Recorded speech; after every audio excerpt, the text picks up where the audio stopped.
Assalamualaikum warahmatullahi wabarakatuh. Alhamdulillahirabbil alamin wassalatu wassalamu ala asyrafil anbiya'i wal mursalin wa ala alihi wa sahbihi ajma'in. Uh, InsyaAllah pertama-tamanya kita panjatkan setinggi-tinggi kesyukuran kehadrat Allah Subhanahu Wa Taala kerana dengan peluang yang diberikan kita sempena dengan perintah kawalan pergerakan ini, kita dapat sama-sama memberikan peluang untuk mendengar sedikit tadabbur surah At-Tin yang selalu kita baca. Jadi pada petang ini saya akan bawakan satu tadabbur daripada tafsir Soffatut Tafasir, satu kitab tafsir iaitu Soffatut Tafasir. Kitab ini dikarang oleh Ustaz Ali Sobuni. Jadi sebelum kita mulakan, mari kita sama-sama teliti bacaan surah At-Tin. A'udzubillahi minasyaitonirrajim. Bismillahirrahmanirrahim. Wat-tini waz-zaitun wa turi sinin wa hadzal baladil amin. Laqad khalaqnal insana fi ahsani taqwim. ثم رددناه أسفل سافلين إلا الذين آمنوا وعملوا الصالحات فلهم أجر غير ممنون فما يكذبك بعد بالدين أليس الله بأحكم الحاكمين صدق الله العظيم. Maksudnya, demi buah tin dan buah zaitun dan gunung Tursina serta negeri Mekah yang aman ini. Sesungguhnya kami telah menciptakan manusia dalam bentuk yang sebaik-baiknya dan berkelengkapan sesuai dengan keadaannya. Kemudian, jika ia panjang umur sehingga tua atau menyalahgunakan kelengkapan itu, kami kembalikan dia ke serendah-rendah orang yang rendah. Kecuali orang yang beriman dan beramal soleh, maka mereka beroleh pahala yang tidak putus-putus. Inilah terjemahan yang ringkas berkenaan dengan surah At-Tin. Maka marilah kita sama-sama lihat tafsir perincian lebih lanjut berkenaan dengan surah At-Tin. Okey. Pertamanya, surah At-Tin ini adalah surah Makkiyah yang berpusar tentang dua poin utama. Iaitulah yang pertama, Allah yang memuliakan kita, satu jenis makhluk yang disebut sebagai manusia. Yang kedua, satu topik penting iaitulah iman, beriman dengan hari perhitungan dan juga hari pembalasan. Baiklah. Jadi secara ringkasnya, mukadimah ini menjelaskan bahawa surah ini dimulai dengan sumpah. Sumpah tentang tempat yang suci dan tempat yang mulia. Yang mana tempat ini Allah telah turunkan wahyu di sekitarnya, iaitulah seperti Baitul Maqdis, Bukit Tur di Mesir, Tur Sina, dan juga di Mekah Al-Mukarramah. Bahawa Allah turunkan wahyu kat situ. Dan Allah menjelaskan bahawa sumpah ini menjelaskan bahawa Allah telah memuliakan manusia dan Allah telah menciptakan manusia dengan sebaik-baik rupa dan secantik-cantik bentuk. Dan jika kita tidak bersyukur, maka Allah akan campakkan, kembalikan kita ke serendah-rendah kedudukan dalam neraka. Kemudian Allah mencela orang kafir yang mengingkari hari kebangkitan. Dan surah ini ditutup tentang Allah akan memberikan ganjaran yang baik kepada orang yang beriman dan Allah akan menghukum bagi orang yang kafir. Okey, itu yang kelebihannya, dia bagi satu ringkasan. Kemudian kita lihat dari segi bahasa, dari segi kalimah ini, Tur sini ini adalah Bukit Tur, Jabal Tur, Bukit Tur yang mana Allah telah bercakap dengan Nabi Musa. Sinin itu adalah Al-Mubarak, itulah mulia. Takwim, ciptaan lah. Kemudian Ad-Din ini maksudnya Al-Jaza, itulah balasan. Seperti mana dalam hadis Nabi, kama tadinu tudan, kama taf'alu tujazi. Ataupun yang dimaksudkan dengan apa seperti mana kamu buat, kamu akan mendapat balasan. Okey, kita lihat secara dalam satu persatu. Allah berfirman, watini wa zaitun. Ini adalah satu sumpah yang mana Allah telah bersumpah dengan buah tin dan juga buah zaitun sebab adanya berkat dan besarnya manfaat buah ini. Jadi tengok penting kat sini Ibn Abbas kata apa? Apa yang dimaksud dengan sumpah tin dengan zaitun ini?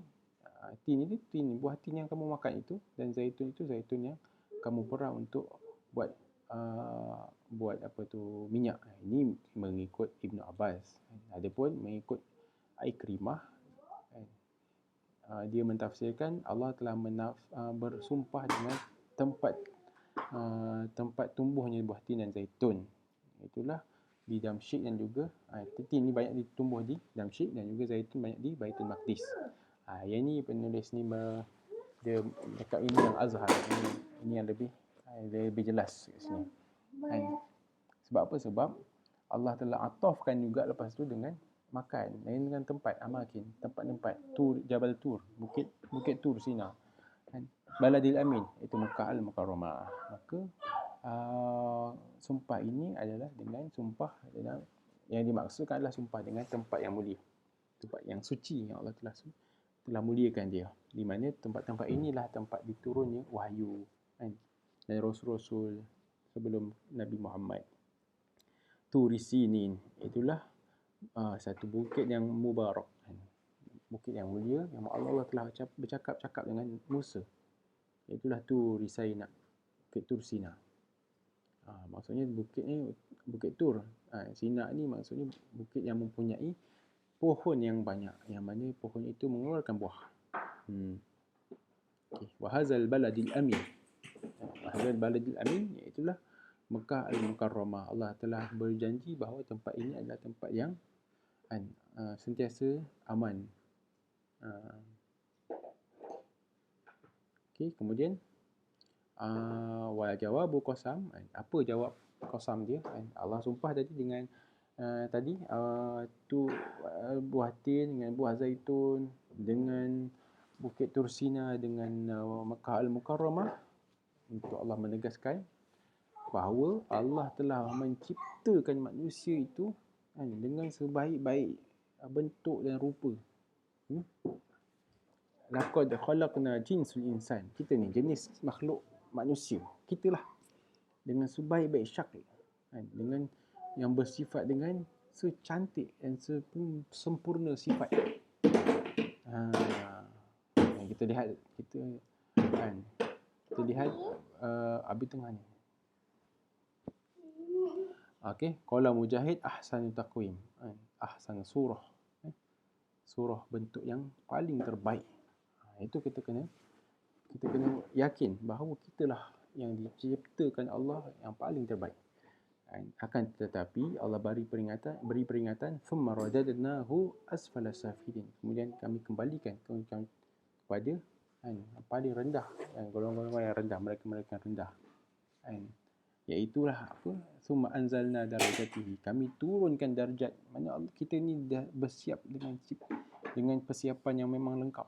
Tapi kami turunkan darjat kita itu ke serendah-rendah darjat dengan sebab kita tidak menunaikan tanggungjawab yang mana Allah perintahkan dan tujuan kita diciptakan. Di situlah di mana kita tidak mensyukuri nikmat yang Allah telah beri kita. Itulah nikmat ciptaan yang terbaik. Itu satu nikmat. Menjadi ciptaan yang terbaik adalah satu nikmat. Dan walam yasta'mal ma tidak beramal dengan apa yang Allah khususkan. Itulah ketaatan. Allah khususkan kita untuk menunaikan tanggungjawab kita, iaitu ketaatan sebagai manusia.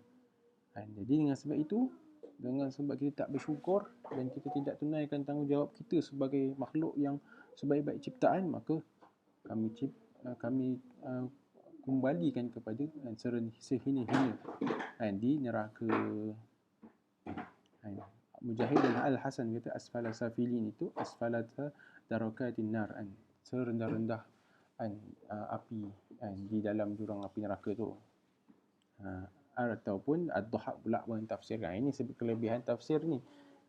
Dia menyebutkan setiap tafsiran-tafsiran yang terbaik yang ada daripada ahli mufassirin yang muktabar. Ini Ad-Dhahhak. Ad-Dhahhak pula dia memberikan tafsiran berlainan, iaitu kami kembalikan dia kepada umur yang tua, kan.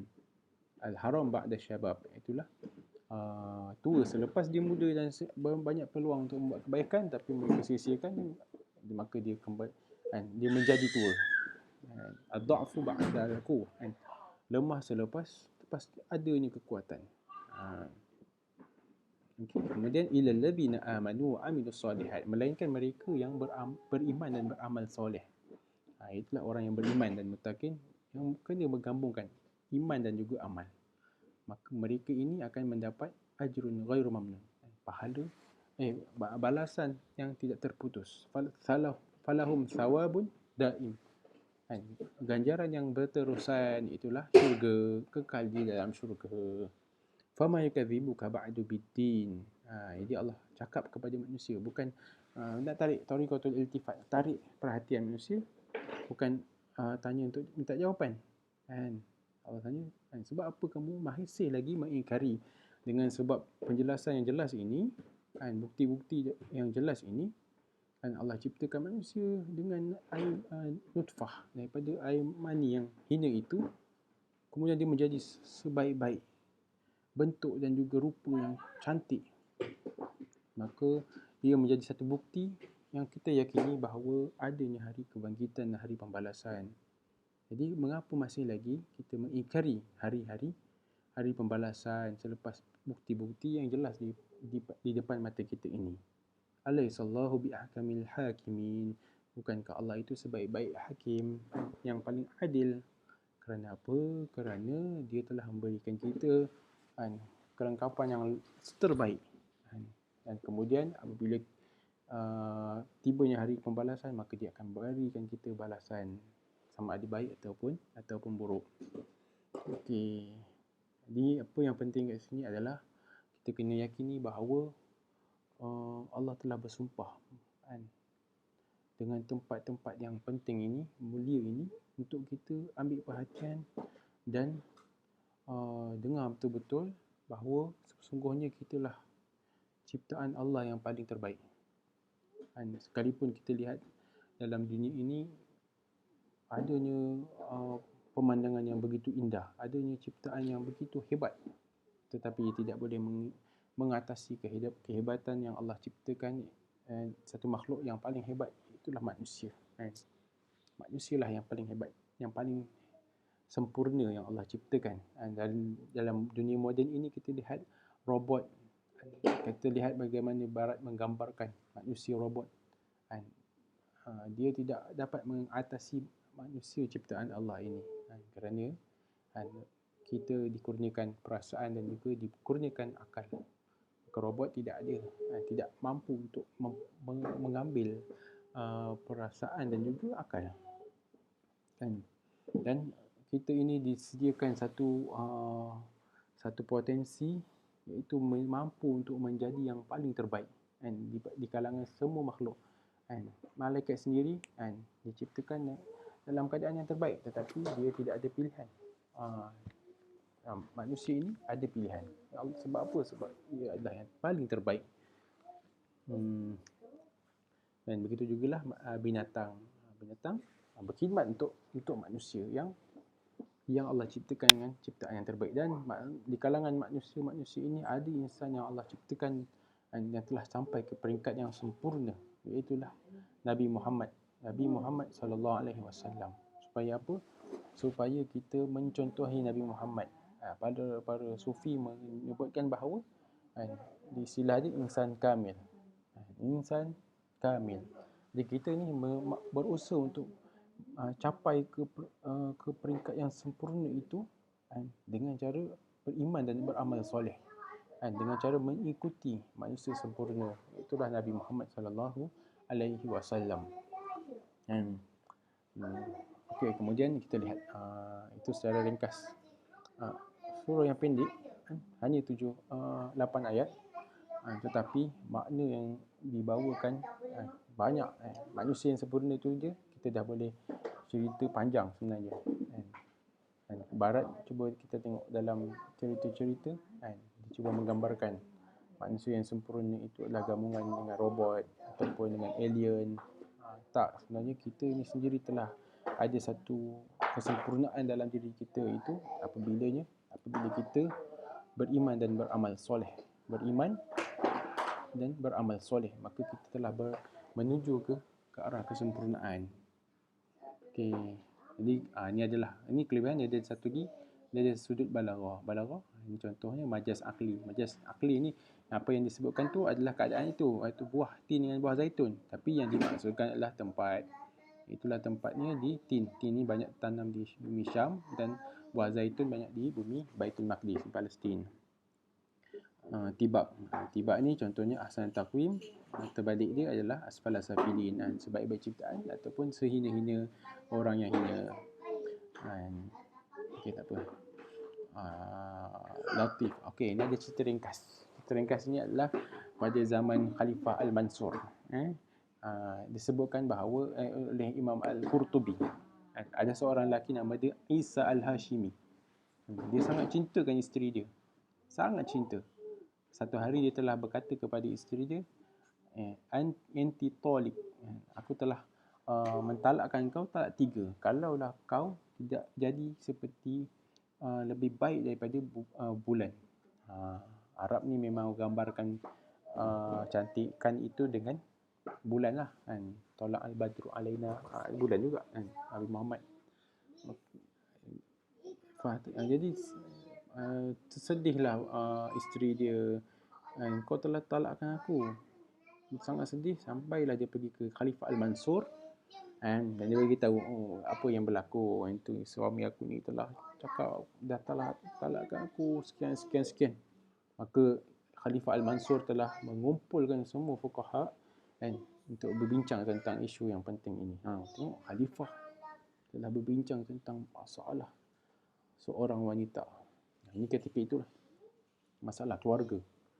Maka semua telah fuqaha telah berikan jawapan bahawa telah jatuh talak, kecualilah seorang lelaki daripada mazhab Abu Hanifah. Dia diam. Maka Khalifah Al-Mansur berkata, kenapa engkau diam? Maka lelaki tersebut berkata, ya Amirul Mukminin, wahai Amirul Mukminin, Allah telah berfirman, laqad khalaqnal insana fi ahsani taqwim. Allah telah menciptakan manusia dengan sebaik-baik ciptaan. Falaisa syai'in, tak ada satu pun yang lebih baik daripada manusia. Maka Khalifah kata, oh betul lah. Jadi maka talak itu tidak jatuh. Itu cerita ringkas lah. Janganlah pula kita main-main dengan lafaz talak. Tapi ini satu cerita ringkas.